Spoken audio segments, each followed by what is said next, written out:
So set this up, and then I put this one down a little bit, this phone. You still hear me? Perfect. Okie dokie. So let's see. Let's try this without singing though, because it did work really well last time. And I did listen to some music before this, so let's see.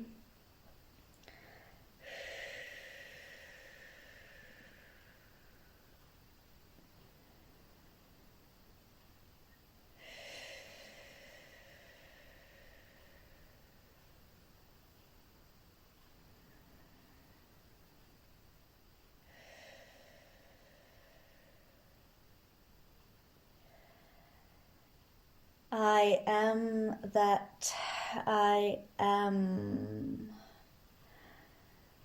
I am that I am. The goddess, the feminine, returned to earth. And I love your cat.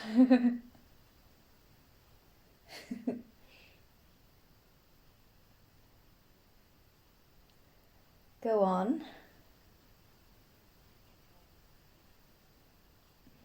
It is lovely to be able to come through. I have a great urge and a great desire to come through, so I am making myself not easily accessible, but ready to be accessed.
It hurts me that you believe that you are difficult. You are so strong, and you are not difficult. You are different, and that is something that not everybody can hold right now with this frequency on Earth. You have done so much already in this life. You have looked inward a lot, and you have questioned yourself a lot, and you try so hard, but sometimes it always feels like it is not enough, and you can't fully go there, and you always fear that people think that you are difficult and too much, but the thing is that this is your true essence, and you have labeled it difficult and too much, but difficult or too much are judgments, and it is human to judge, but it is your true essence, and human beings and souls are different because they want to experience different things and have different experiences. Okay, let me find back to the question because I feel like I'm trailing off. You want to know how to better embody the divine feminine, right? Yes, okay.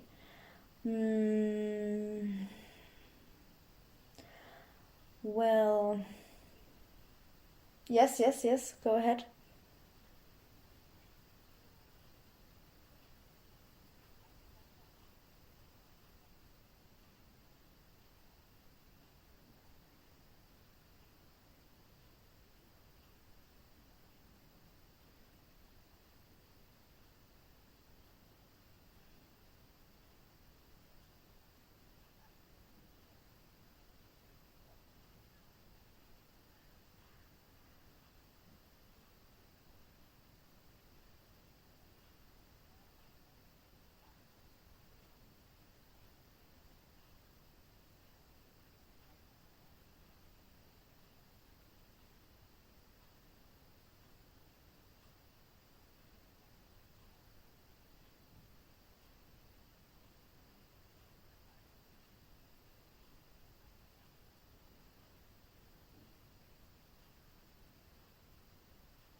Yes, a lot of hurt has happened in your life, and when there is a lot of pain, there are layers of pain, and it is hard to get back to the core. And I keep trailing off. I think I need to sit differently because there is light going directly at my eyes that distracts me. Okay, shifting. Oh, that is such a good idea. Okay, so layers of pain. Okay, I'm returning to the picture. Layers of pain, and it is hard to get to the true essence through all of these layers of pain, and it is good that you say you're processing your emotions. You are definitely on the right track, feeling your emotions. And there is something about who we were as a child and what we felt as a child. And when there is a lot of trauma and hurt happening in childhood, that we or you as children cannot hold, you turn to coping mechanisms, and the pain just piles and piles in a drawer. You don't feel it as a child because it would be way too much, but it is still there and it's piling up. So when you are an adult and you make the decision to feel that pain and to work through that pain, it is a lot, and you take out pain after pain from that drawer and you process it, but it feels really endless. So a shortcut, the root is in what and how you felt as a child. So if a situation arises that triggers pain in you, and you sit with that feeling and you process that feeling, try to think of what that pain reminds you, what childhood memory comes up when you think of that pain. And then when you feel into what you felt as a child, not what you feel in this situation, it heals the root, so you don't have to dig through so many layers. And that is a good strategy or a shortcut, so you don't have to put out every small thing and work on the trigger that is arising at the moment. But when you, in the moment, can think of or feel into the pain and try to remember how little Heather, child Heather, feels about this and what memories from childhood arise, that is a good way to be more in touch with your inner child. Because when you tend to your inner child like a mother, then you are the divine feminine. The divine feminine embodied is being the mother for yourself that you would have always needed.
Mm-hmm. I feel that lioness energy about you, that mothering energy, that you take care of others and that you are like a matriarch. Once you love someone, once someone is close to you, you would do everything for them, and you love protecting your cubs, your loved ones, but don't forget about yourself. You are your first child, so to speak. So when we dive into sexuality, yes, it is a sacred act, but what makes it sacred? The sacred is when you, as the woman, and also the man, but even more important, the woman can surrender to the flow and can enjoy her own body. Women right now have to learn to put themselves first again in sex. And it doesn't matter if you're having sex with 10 people in a day or if you have sex with one person in a year. The sacredness about sex is that when you as a woman enjoy yourself and speak up about how you want sex to be, and this involves spending time alone with yourself, touching yourself, finding out what truly excites you, and then having the courage to also ask for it and gently direct the man, and he will be grateful for it. If you are an energetic match in the bedroom, he will be even more grateful for that, and the ecstasy will be even more intense if you know how the energy flows, what to ask for, and how to surrender. But it is like playing an instrument. It has to be practiced, or it gets better with practice. So look at your body like an instrument.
Mm-hmm.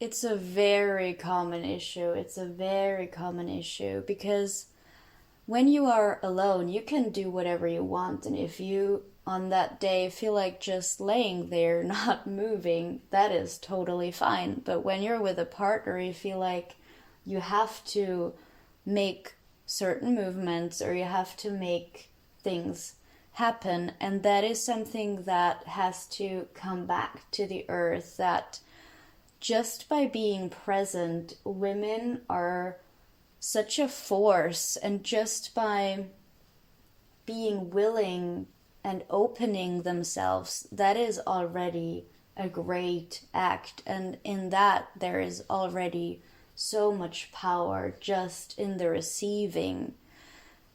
So there is a lot of expectation that women put on themselves and that society has put on women, that they have to perform in the bedroom and have to do just as much as the men, but that is not true. Women are the receivers, and just opening up is already so powerful. So you say you are with someone who understands, so you can bring up that you would like to try to learn to receive during sex. And this could mean that in order to practice this, things have to be really slowed down in order for you to be able not to tense up. This vessel has read a book. I put it on her path in Egypt. It is about Tantra, and she will send you a picture of it. And there are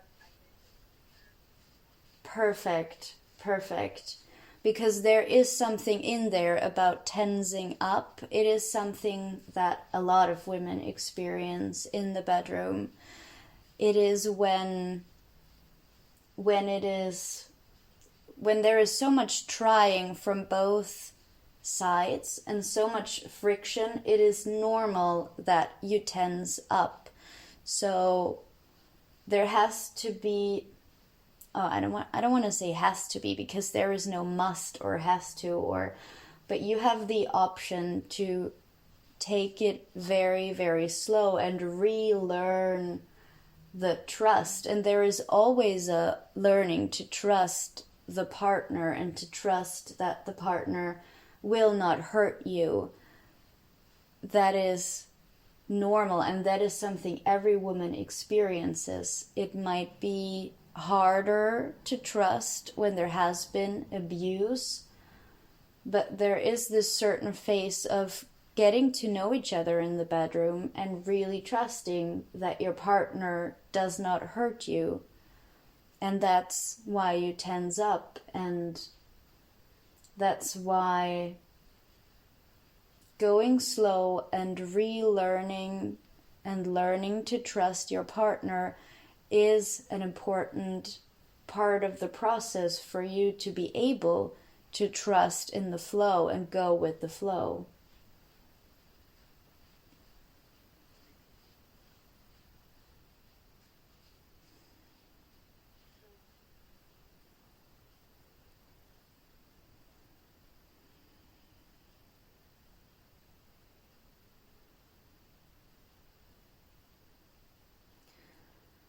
I did not realize that so much time was passing.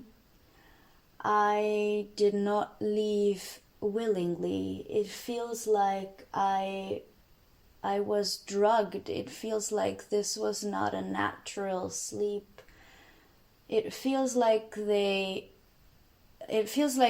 buried me alive, but then I also wasn't fully alive. I was unconscious, I was drugged, I was under the earth sleeping, but it was not a natural sleep. It was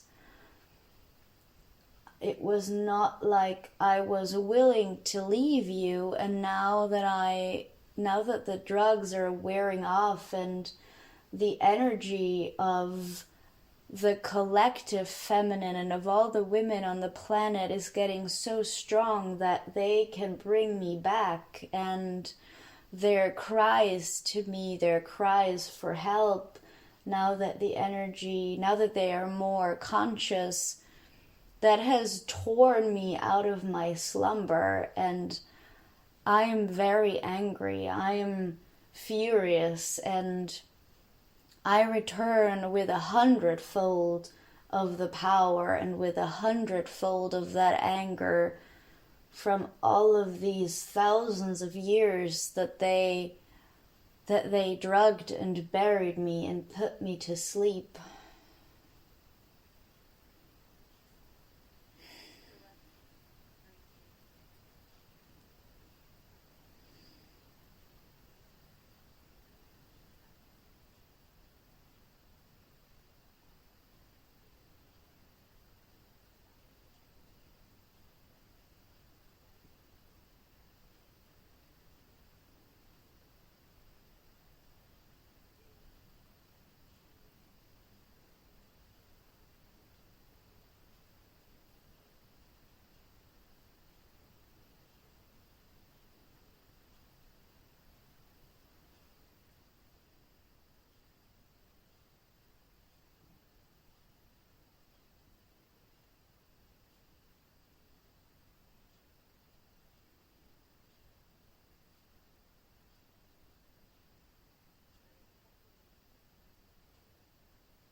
The anger has to be felt first. I see where you are going with this, but the anger and grief and frustration, what you call denser in frequency, has to be felt in order to be transformed. You cannot put glitter on what happened, and the more grievous the deed, the more anger and grief and hurt and frustration there are.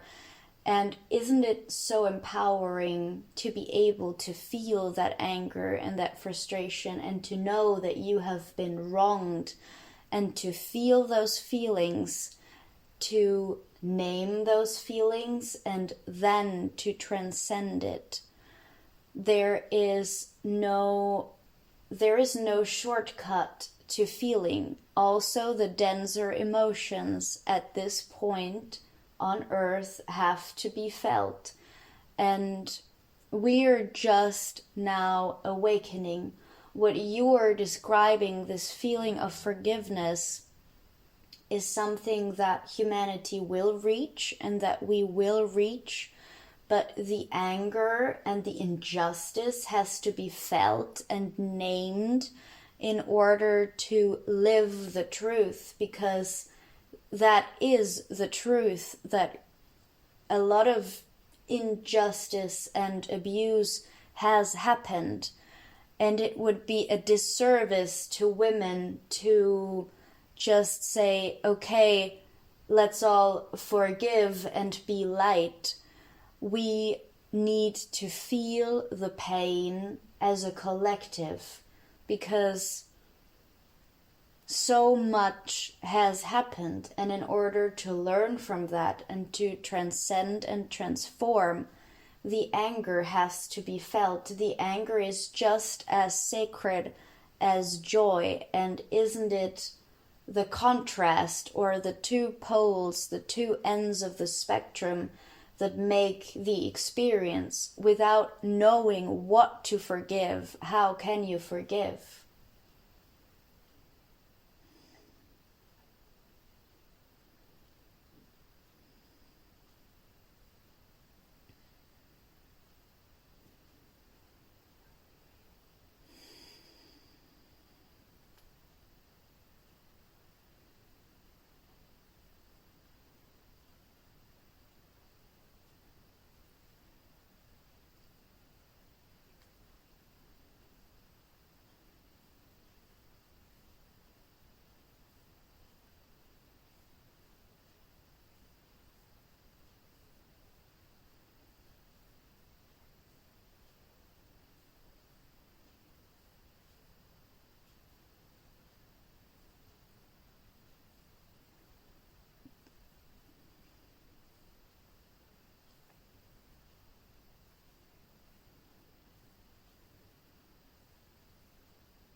It is a spectrum. It is like the keys of the piano. When you play the lower notes, let's say the lower notes signify denser emotions like anger and grief and frustration, and then you have the higher notes that are the positive, lighter emotions like joy and hope and happiness. And when you play the piano, you can decide to play both at the same time, and it can be the most beautiful melody. You can decide to only play the dark or the lower notes, and you can decide to only play the higher notes. But for a symphony, or for this delicious, all-encompassing song, you need both notes. So don't get lost in the lower notes, because that would be an imbalance, and don't get lost in the higher notes, because that would be an imbalance as well. It is important for both to be present, and when you work through anger and frustration, it is good to do that with the light at the end of the tunnel in mind, with knowing that you have a full spectrum at hand, and you can enjoy playing the dark notes and revel playing in the dark notes and then transition into the light ones. Be aware that you always have the full spectrum and not just dark or light. It is never either or. You always have the option to mix it up and to go from one to the other, and that is part of the human experience. That is why it's important to not only play the high notes, because how boring would that be if you just had a couple of songs in the keys of the high notes without the excitement or the diversity of also playing some low notes in between and having a turbulent innuendo of low notes that are then followed again by the lightness of the high notes. It is a dance. Don't get lost in the anger, but also don't get lost in feeling like enlightenment is just playing the high notes. Enlightenment is being aware that you can perfectly play all the keys that are in front of you, and you choose whether to stay with the low notes or the high notes, how to mix them, and how to weave your own perfect song.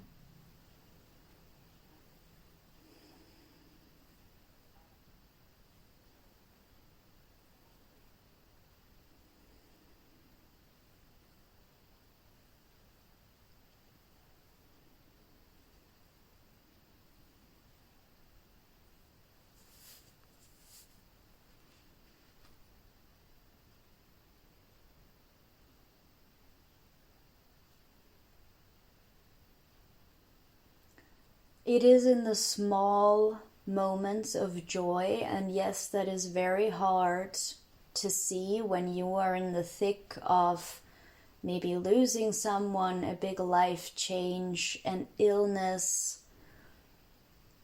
And I sense that hopelessness that people have, but know that everything has an end, the good and the bad. That is the one constant in life. Everything has an end, and the seasons and the tides change. Life is cyclical, and you are bound to walk through winters from time to time. But know that it is guaranteed that spring is coming. But are you here to see the flowers? Are you here to see the moments when a stranger smiles at you or someone comes to your aid? And you can get used to seeing those little things when you go slower through everyday life and you start noticing what is happening around you. And you might notice bad things like people arguing on the street, but you will inevitably also notice good things like the sun on your face. And that is the duality of human life. And when you know that, and when you see that, and when you can lean into those feelings and know that none of those feelings last forever, that is true bliss.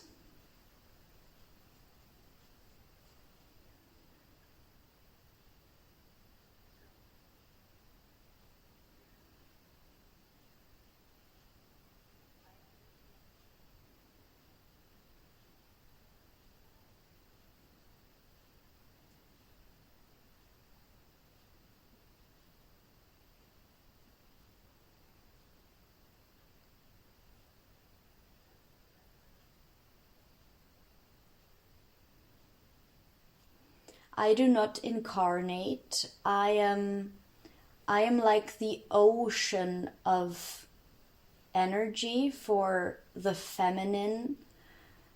I am the equivalent to the God energy that you are all very familiar with, and where you thought as a humanity that the ocean is God, but the ocean is actually the god and the goddess.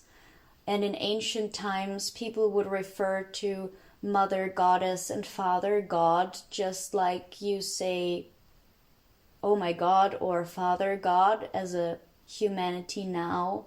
We used to be two. The duality used to be present in everyday people's minds, that the energy of the cosmos, the ocean of energy, is Father God and Mother Goddess. And I do not incarnate, but in ancient times, women would let me or invite me into their bodies in rituals, and women were very well aware of me, and I would be part of their daily life, like brushing your teeth. They would invite me into their bodies, and they would feel and honor me in every breath they take, in childbirth, in tending to the land, very much like in modern times people tend to praise the Lord for things. In ancient times, men and women would know when to praise the God and when to praise the goddess. And I am all about the cycles of life and the earth and surrendering to the flow, while the divine masculine is about empowerment and building from your own strength. And isn't that the duality of life, that you have your own free will and you can build with your own hands? But there is also the force of the cosmos. There is also random little things that happen to you that are out of your control. And these forces, or the forces of nature, you put the seed into the earth and you tend to the seed, but who makes the seed grow? That is the energy and the power of the divine feminine, that what you cannot see and that you cannot grasp. So it is always it always takes two. It always takes the human and it takes the cosmos. And the human in ancient times was seen as the divine masculine and as the male, and the cosmic energy is the female, the feminine, and that was honored and seen in men and women in ancient times. And there has been a great imbalance, and you are on the path back to the balance with the questions that you ask and with your desire to live a happy and fulfilled life. You are helping in bringing back the balance, asking questions, observing the moments in your life where you feel that imbalance, like when you feel like you do not enjoy sex. That is good to notice and then ask questions, because sex and music and eating good food and enjoying life, these are areas where it gets better when you surrender. And when you surrender, you can really taste the juice of life and feel the energy of the cosmos. And that is the divine duality. Being human and building with your own hands, making your own decisions, but then also being able to surrender. That again is a dance.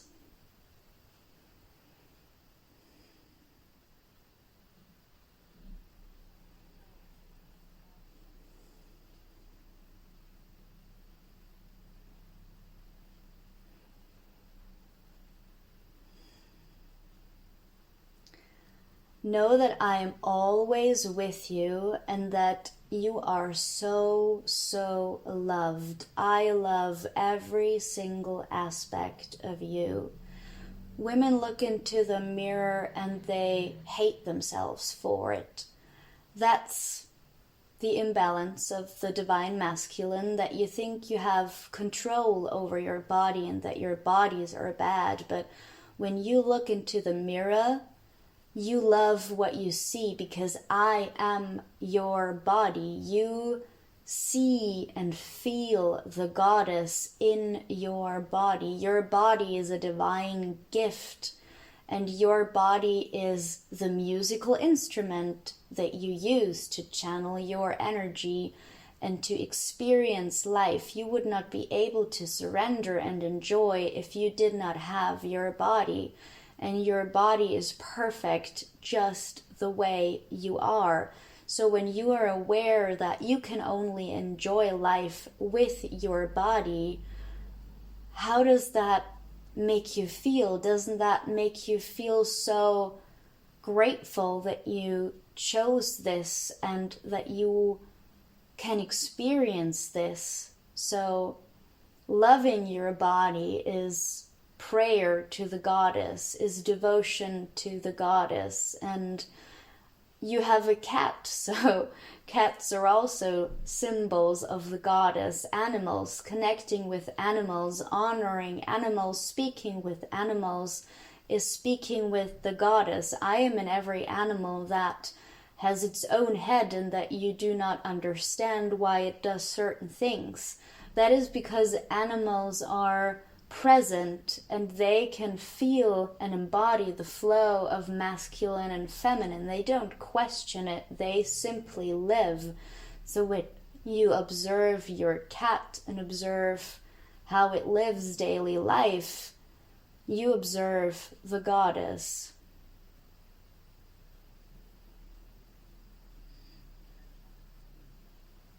And there are so many more ways or little things in which you can embody or perceive me, but just know that I am in every single one of you women. I am with you every day. I am in your bodies. I am always present. I am always a part of you. You have simply stopped noticing because the balance is so off, and you are coming back to noticing. That is why we are having this conversation, because you are already so well on your path, and you are opening and calling me back in. I have never been gone. I am always in you, but now you are speaking with me again, and that wakes me up in every single one of you.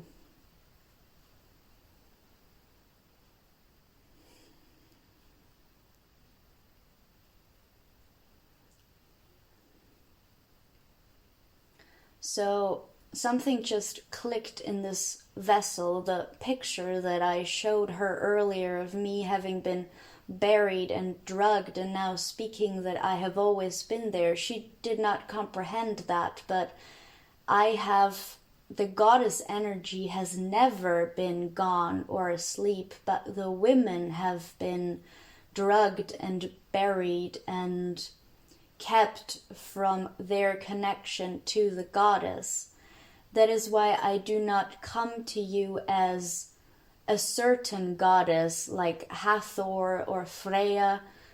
I come to you as the goddess energy that is in every single one of you, but women and the collective humanity have been kept from my energy, and women have been drugged and buried and made believe that they are not the goddess.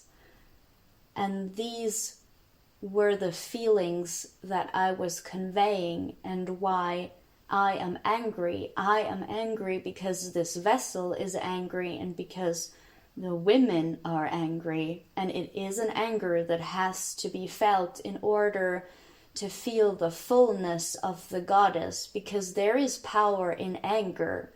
And when you can harness the power of anger, you can transform it into whatever power you want.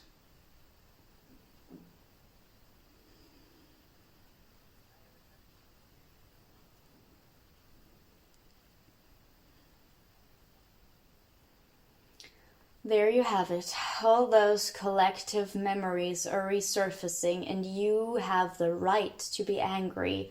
Don't talk about forgiveness when so much has happened to you. You have to feel the anger. The anger demands to be felt. Only then can a collective shift and forgiveness happen. It is so important to acknowledge the injustice. If you don't acknowledge the injustice, the imbalance stays in place.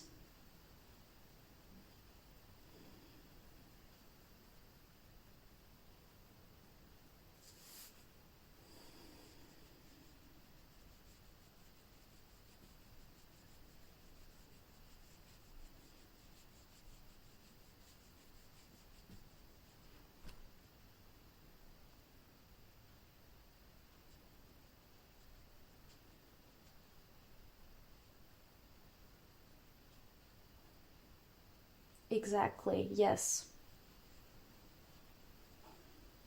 Yes, you want to master all the keys on the piano, because only when you master all the keys are you an expert player. You cannot be a professional piano player if you are scared of the lower notes, and if you feel like only the high notes are the beautiful ones.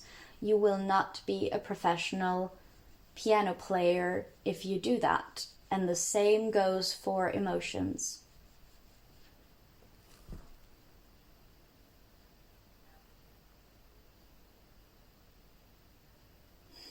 She's getting used to it.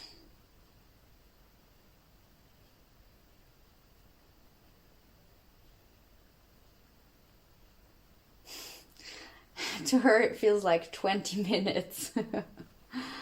But it is a lot, and I think it is good we let her rest.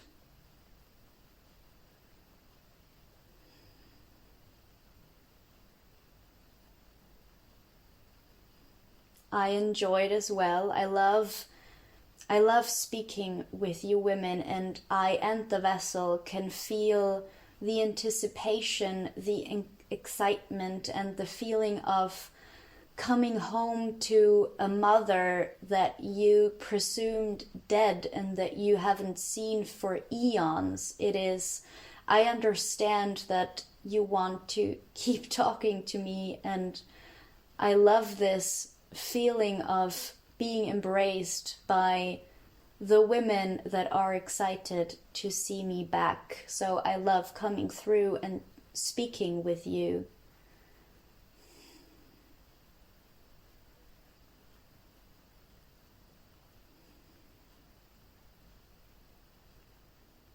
Oh, it is. And I am there for every single one of you. I am here.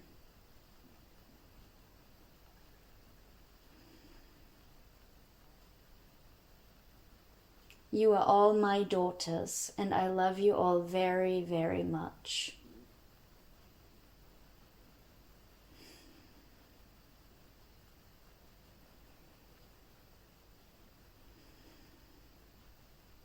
We will. Thank you.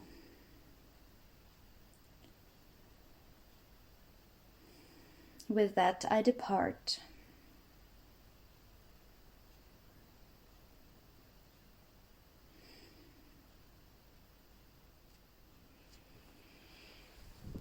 Ah, I'm back. How beautiful was that?